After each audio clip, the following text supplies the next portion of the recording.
Köszönjük szépen, hogy felkészültetek erre a hosszú műsorra, és köszönjük a tanítóknak is, akik segítettek ebben nekik.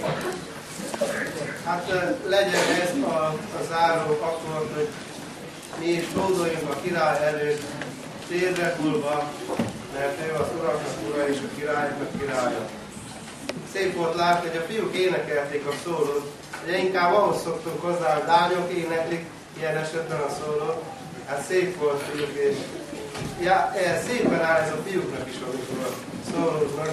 Hát 7. osztályban még én is a szoprát énekeltem az iskola szólókban, aztán majd átmutált a hangok. Most együtt dicsőjük az Urat egy közös énekkel, és az ének alatt pedig adományainkkal is szolgáljuk a Jóisten, önkéntes adományainkkal.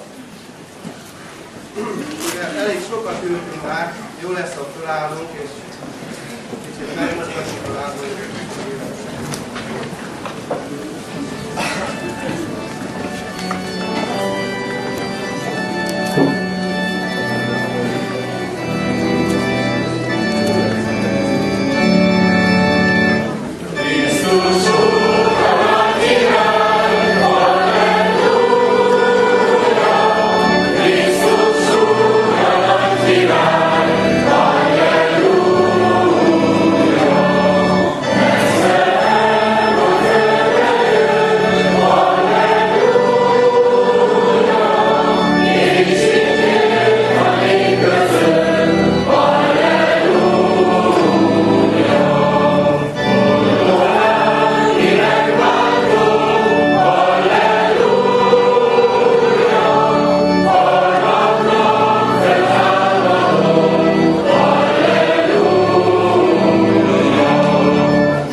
Lukács evangéliumának második részéből az első 7 vers.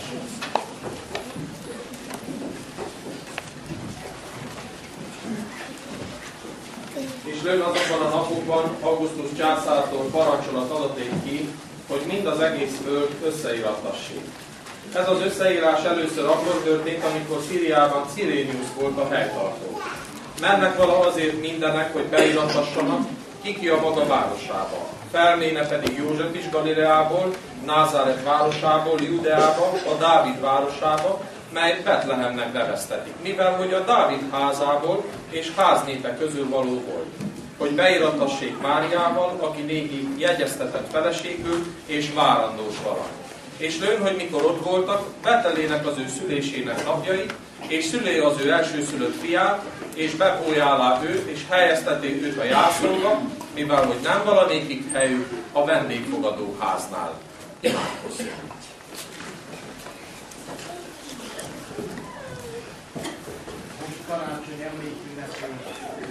Magasztaljuk szent neved, édesatyánk, az Úr Jézus Krisztusért.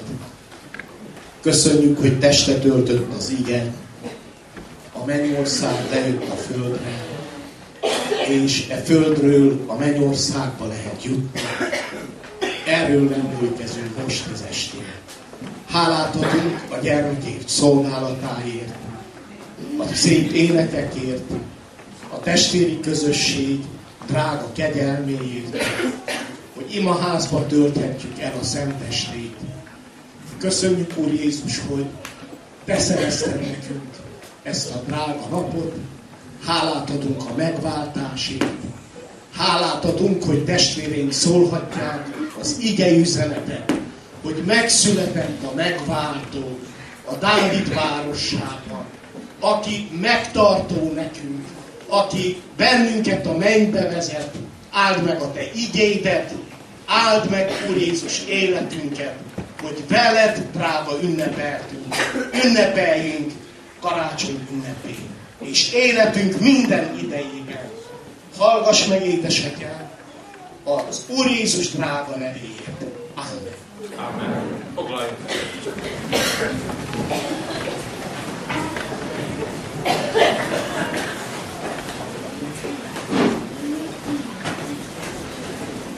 Karácsonykor az emberek nagyon sokat készülődnek, kitesznek magukért, ünnepelni szeretnének, boldogok akarnak lenni, és ezért mindent megtesznek, hogy ezt el is érjék. Egy néhány újság cím feliratát szeretném elolvasni. Karácsonyi népbetegség, az ünnepi stressz.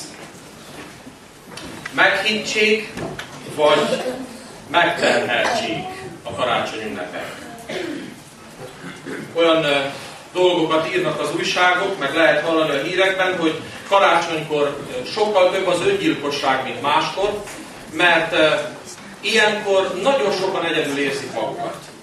Amikor a szeretet, a család ünnepe, úgymond, ezt hirdetik, nagyon sokan egyedül érzik magukat, és ez nagyon, de nagyon kétségbeejtő. Sajnos, hogy nagyon sok helyen, a médiákban a bibliai történet mese szintjére lett lesüllyesztve. A kis Jézuskáról, meg az angyalkáról, meg a télapóról, meg nem tudom még milyen varázslatos dolgokról beszélnek, mesélnek, és nem megyünk és nem mennek vissza az emberek ahhoz az igaz történethez, amit a Jóisten igéje, a Biblia leír. Ebből olvastunk, ebből az igaz történetből.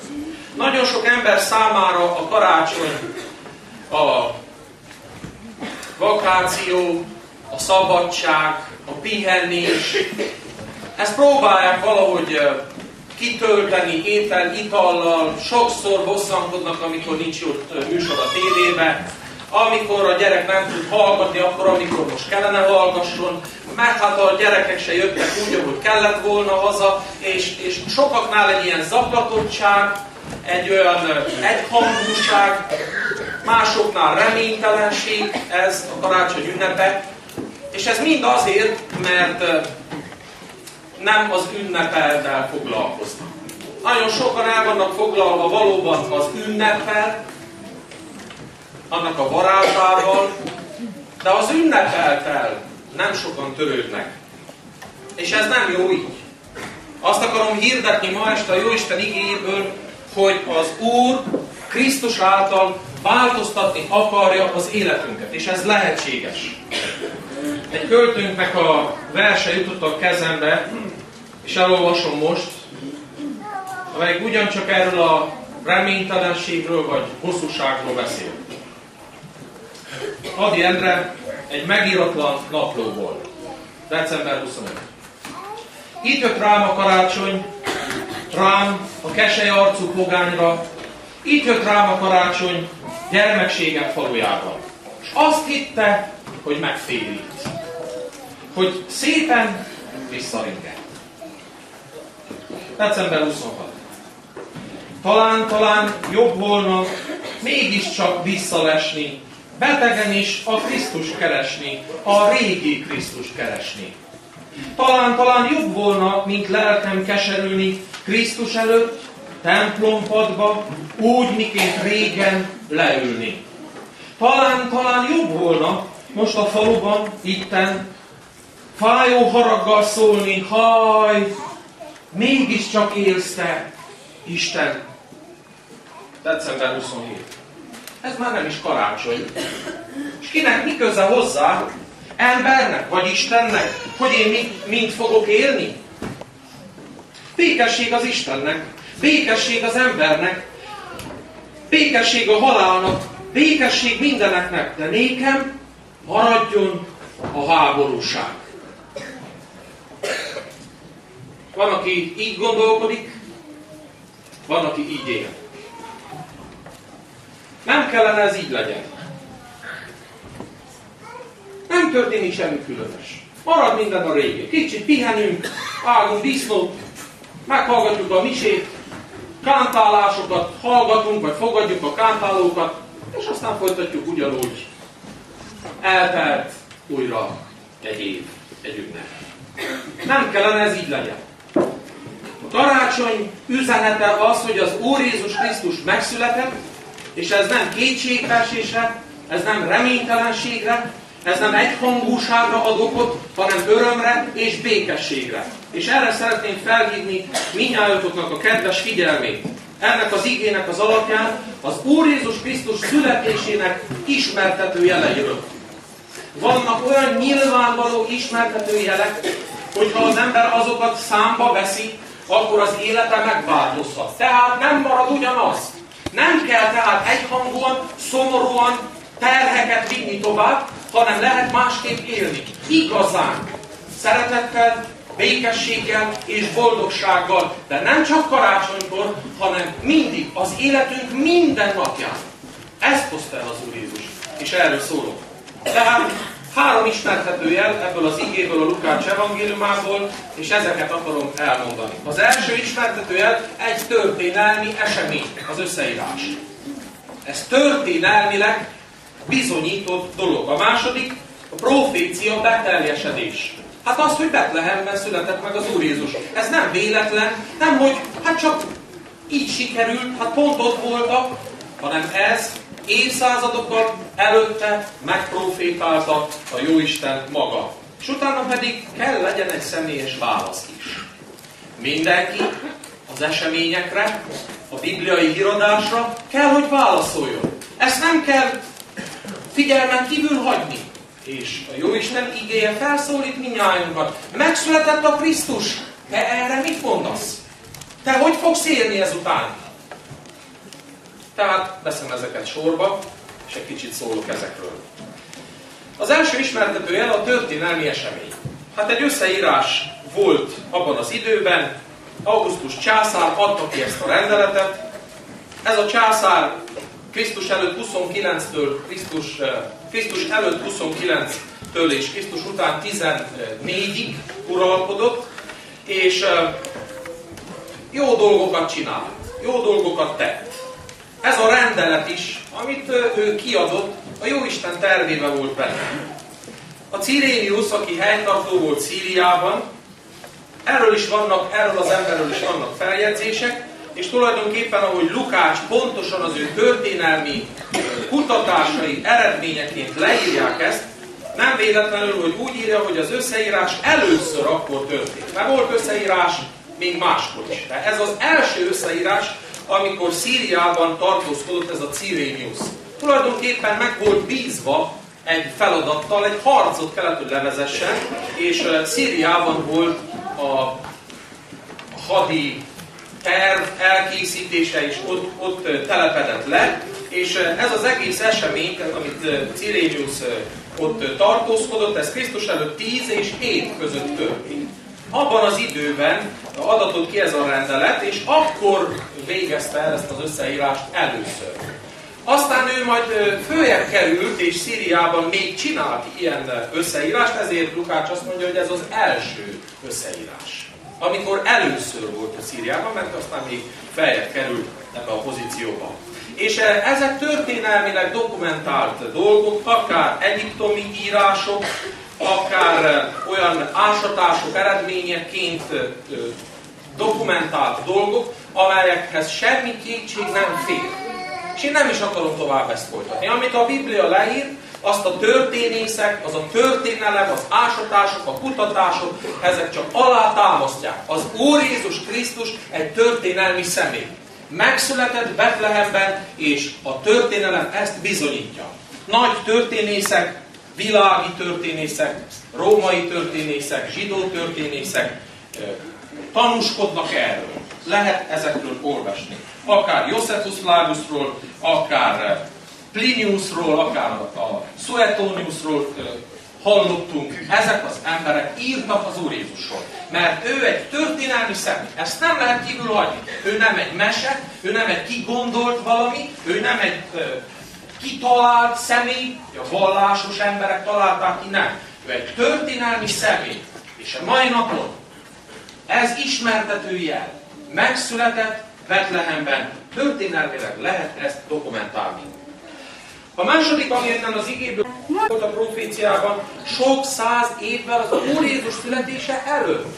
És az is, hogy hol fog megszületni. Betlehemben.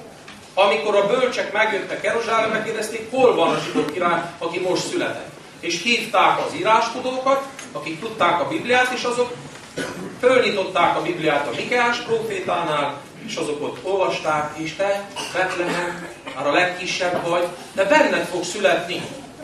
Testvéreim, ez nem véletlenül tehát, hogy az Úr Jézus Krisztus Betlehembe született. A proféciák ekkor beteljesedtek. Ő nem egy akármilyen személy volt. Az Isten fia. És az ő ünnepét ünnepeljük most. Ugyanakkor Betlehemben régen királyt kentek. Ott kenték királyát, Dávid királyt, akire nagyon, de nagyon felnéztek a zsidók. És ezért az Úr Jézus Krisztus, aki Jászolban született, mégis királyként mutatkozik be, mert a pásztorok is és a bölcsek is leborulnak előtte és imádják őt. A kis gyermeket is imádják. Mert ő király, mert ő úr. Ez, aki megszületett, ő a megváltó, a mesiás. Ugyanakkor azt mondják azok, akik ismerik ott a földrajz dolgokat, Betlehem és Jeruzsálem körül, azok beszámolnak arról, hogy ott Betlehem környékén tenyésztették azokat a bárányokat, juhokat, amelyeket majd a jeruzsálemi templomban a föláldozás idején használtak. És voltak pásztorok, akik a nyájuk mellett vigyáztak, és ezeknek is megjelent az angyal, és megmondta nekik is, hogy születik néktek ma a megtartó.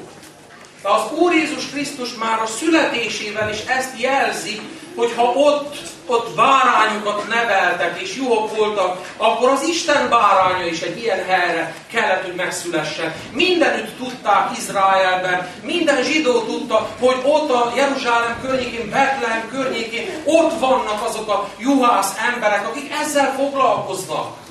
És amikor az Úr Jézus Krisztus megszületik, akkor ő ezt is magára veszi.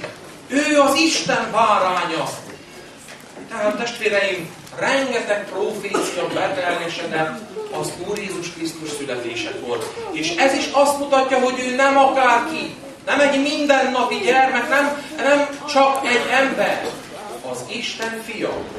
És hogyha a történelmi eseményre, és hogyha erre a proféciák beteljesedésére odafigyelünk, oda kell figyeljünk, akkor ez azt jelenti, testvéreim, hogy aki megszületett az Úr Jézus Krisztus, ő több bárki.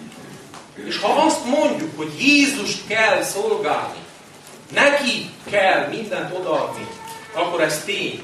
És ez tőlünk követel, kér egy személyes választ. Hát ott, amikor megszületett az Úr Jézus, abban az időben kerestek szállást. De a vendégfogadó házban nem volt helyük. Az, aki vezette ezt a vendégfogadó házat, úgy látta, hogy sok mindennek van hely, de egy ilyennek, egy idegennek, egy bébinek nincs hely.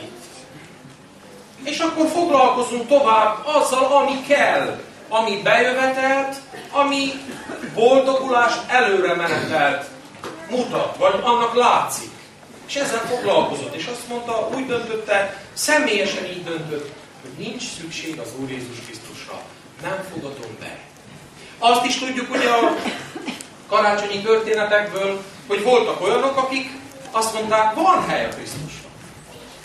Ha csak a bölcsekre gondolunk, hogy nekik volt hely a gondolatukban, a tervezésükben, az egész jövőképükben volt hely annak, hogy van Krisztus.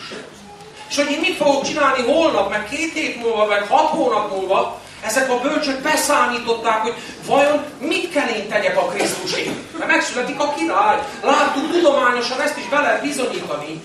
Utána lehetett ennek is járni, ezek a bölcsek, ugye tudós emberek lévén, ők behívták a Krisztust, az Istent az életükbe. Mert ezt jelenti, ezt testvéreim.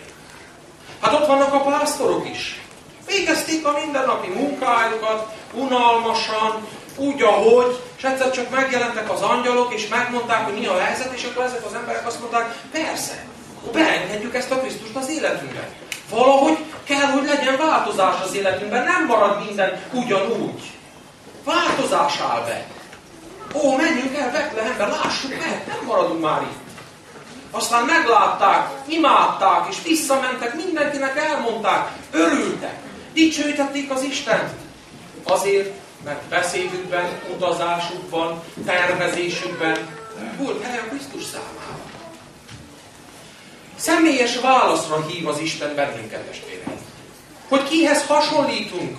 Hasonlítunk a bölcsekhez és a pásztorokhoz, akik azt mondták, hogy jövel Jézus, nekem kell lesz. Én akarok veled élni, mert nálad van az élet. Nálad van a bűnbocsánat, nálad van az élet cél. Mindent tőled akarok kapni. Látom, hogy nem érdemes már mással foglalkozni, csak veled. Vagy pedig mondjuk a vendégfogadóssal. Nem. Élem a világomat. Tudom én, hogy kell. Ki fog ezután beleszólni abba, hogy mit csinálok én, és hogy csinálom én a dolgaimat. Ó, testvéreim, mi ezzel az indulattal születünk erre a világra, olyan bűnös természetet örökölünk az atyáinktól, bűnös természetet, hogy ez a bűnös természet minden emberben azt mondja, hogy nem az Istennek. Nem kell az Isten. Kell az élet. Minél nagyobb falat, minél nagyobb darab. Mindenféleképpen élvezni akarom az életet, de Isten? Hát, egy kicsit. De ne szóljon az életembe, a terveimbe, az utazásomba, meg minden dolgomba. Miért szólna bele? És mennek így az emberek tovább, folytatják az életüket. A vendégfogadós is. Élte világát, Krisztus kapott helyet. Egy jászolban. Oda helyeztek. Megszületett. Elmehettek mások oda. De a vendégfogadós nem találkozott vele. Nem imádta. Nem adta át az életét neki. Igen, élik az emberek a világukat. Azt mondják, hogy itt kell élni. Ez az élet. És annak nincs hely Krisztusnak. És a Krisztus talál más helyet. Bemegy szegényekhez, lelki szegényeknek az életébe, akik azt mondják, hogy nekem szükségem van a Krisztusra. Kell nekem a Krisztusra. Akarok vele élni. Akik imádják őt, akik imádkoznak hozzá, akik azt mondják, én neki akarok élni, nem magamnak. A testben hátralevő életemet nem magamért élem most már, hanem annak élet, az szerint élem, aki meghalt életem, aki megváltott engem. Egy ilyen személyes döntésre hív engem és bennünket az Isten. Mit fogsz tenni a Krisztussal? Hol keresed, vagy mit keresed ebben az életben? Krisztus, Isten úgy teremtett bennünket, hogy őt látjuk. És hogyha őt beengedjük a szívünkben, akkor megtalálunk mindent. Akkor élünk igazán. De hogyha nem engedjük be az életünkbe, ezt is lehet így dönteni. Nem. Hogy tudom én? Ahogy tudom. Ahogy akarom. Ahogy Adi mondta a versében. Lehet így is. Belekeseredik az ember. Fájdalom, teher, bűnteher, nyomorúság, félelem, jön a halál, mi lesz azután? Krisztus segíteni akar. Ő érettem született erre a földre. Azért, hogy életem legyen. Hogy boldoguljak, hogy az útam nem csak földi útak legyenek, hanem olyan útam legyen, amely innen a földről a mennybe visz, a mennybe vezet. Ezt csak Krisztus tudja megtenni. Személyes lépés. Milyen? Hol van a Krisztus? Kívül van az életedben? Nem tudsz vele? Vagy pedig beengedted már? És azt mondtad, ó, de szép lenne, de jó lenne, de szeretném, hogy megbocsássa a bűneimet, hogy a mennyországba vigyen, hogy az életemben, a családomba boldogság és tartós békesség legyen. Vége a haragnak, meg mindenféle nyomorúságnak. Mert Krisztus ezt a fajta életet hozza. És ezt kell eldöntsd, hogy kell neked ez, vagy nem kell neked ez. Lesz erre lehetőség. Felkínálja Isten ezt a lehetőséget. Úgy, ahogy akkor Mária és Józseffel járt az Úr Jézus és keresett helyet, hogy hova tegyék, hova fektesse, hogy kiknek adjon örömöt és boldogságot, ugyanezt teszi ebben az évben is. 2007-es esztendőnek a karácsonyán is. Ezt teszi Isten. Jár, és benéz a te életedben is. És oda be akar menni. Fényével, szeretetével, bocsánatával, békességével, és te döntöd el, hogy ez neked kell, vagy nem kell. Ezért fogunk imádkozni. Volt a profét.